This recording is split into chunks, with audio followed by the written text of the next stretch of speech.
How many of you watching this video would say that you are selfish? I would say that I'm selfish. I'm asking you this question because I'm going to show you the relationship in between selfishness and lack of sustainability. Now don't get me wrong, there are many other factors that are adding up to the destruction of our environment, and selfishness is just one of them.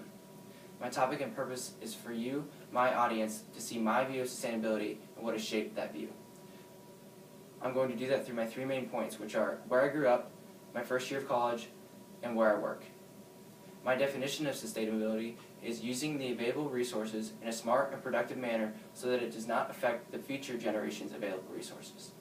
But first, let's look at what first shaped my view of sustainability, and that's where I grew up. I've always grown up in a farming community, and that's what my family does as an occupation. So over time, I've realized that there's a special relationship in between farmers and the environment. And that is, when the environment is healthy, the farmers have a higher yield, which means they will have a higher profit. But also, I've noticed that there is a fine line in between caring for the environment and being selfish. You see, farmers use chemicals and pesticides on their crops to keep them healthy, but this also damages the environment. Now don't get me wrong, some chemical and pesticide use is necessary, but I'm talking about the overuse that is selfish.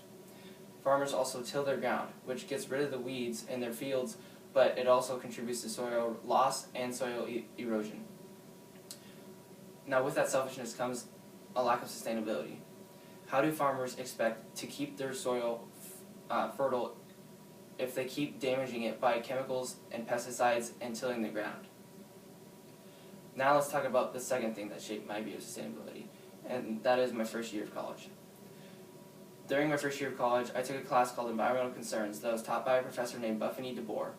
And in her class, one of the things she hit hardest was sustainability. And just through two facts that she told us, it made me realize how terribly we were treating our environment. One was from an individual standpoint, and one was from a global standpoint. The individual standpoint fact was that one American uses the same resources as 31 Indians, and the global standpoint fact was that we're using, as a world, we're using the same resources as if we had 1.5 worlds, and really we only have one. So many positive things came from this class, but the one that has stuck with me the most is that when I make a decision now, I not only think about how it affects me, but how it also affects the environment. Lastly, let's talk about the last thing that shaped my view of sustainability, and that is where I work. I work at Pioneer, which is a big seed distributor, and when I started working there, I realized that fighting the fight of sustainability is not just an individual fight. It is now a community fight. See, companies all over the world have now all formulated a plan of action against the continuous damage of our environment. And Pioneers, for example, one of their core values is environmental stewardship.